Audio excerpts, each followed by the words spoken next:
আমাৰ কোম্পানীটোৰ নাম হৈ গ'ল KraftInn Home Decor India Private Limited। মই আৰু Pramathesh Borkotoky মিলি পেলাই ষ্টাৰ্ট কৰিছোঁ। আমাৰ মেনুফেকচাৰিং ইউনিট যোৰহাটত হয়। আমি বৰ্তমান বেলেগ বেলেগ ক্লাষ্টাৰৰ লগত কাম কৰোঁ। আমাৰ তাৰমানে নলবাৰীত দুটা ক্লাষ্টাৰ আমি আছে। তাৰপিছত আমাৰ এটা উডেন ক্লাষ্টাৰ আছে যোৰহাটতে। তাৰপিছত আমি অলপমান উডেন ক্লাষ্টাৰ আমি আউটছাইড আছামতো কাম কৰোঁ। তাৰ এলাৱা আমি তাৰমানে এতিয়া লাহে লাহে মাজুলীত এটা ক্লাষ্টাৰ এটা ডেভেলপ কৰিব আমি চেষ্টা কৰি আছোঁ।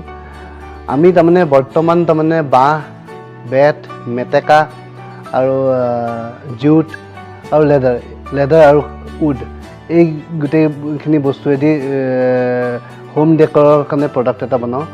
আমি 2015ত KraftInnটো as a private limited register কৰিলোঁ। আমি যেতিয়া এনভাইৰমেণ্টেল পলিউশ্যনৰ কথা কওঁ তেতিয়া চবতকৈ প্ৰব্লেম হৈ যায় কি আমি প্লাষ্টিক প্ৰডাক্ট ইউজ কৰোঁ আৰু কেমিকেলি মেনুফেকচাৰ্ড বেলেগ আৰ্টিফিচিয়েল প্ৰডাক্ট ইউজ কৰোঁ।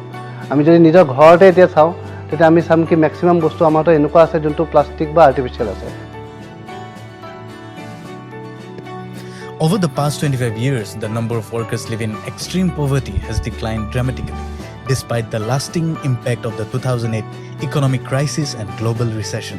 While searching for his business idea, Parikshit and his partner came to know that about 40% of the consumer durable products are non-biodegradable. They wanted to solve this problem in their own capacity and planned for setting up an environmentally sustainable company. Their research led them to think of sustained economic growth, higher levels of productivity and technological innovation. They saw that there were around 8.7 lakhs artisans who were into handicraft and handloom sector but were unorganized. So Parikshit thought they could bring them together in an organized form.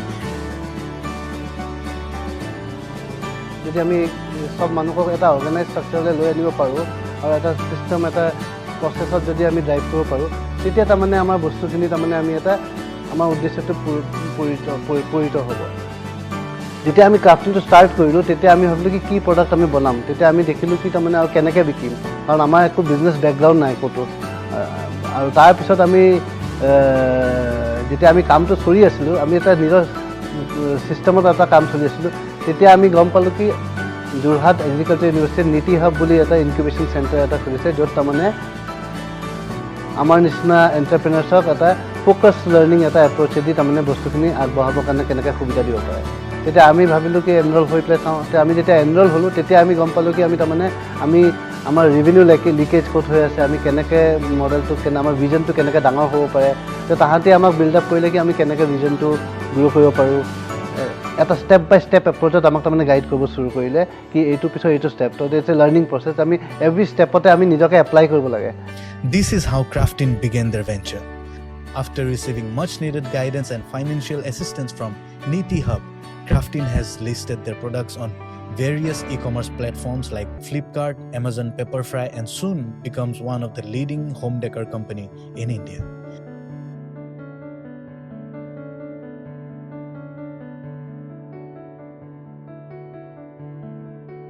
Today, the successful venture KraftInn is promoting resource and sustainable infrastructure, sustained economic growth, which also contributes to our nation in achieving SDG 8 and SDG 2. এতিয়া আমি অনলাইনতে আমাৰ তাৰমানে maximum 85% of the revenue আমাৰ অনলাইনেদি আহে।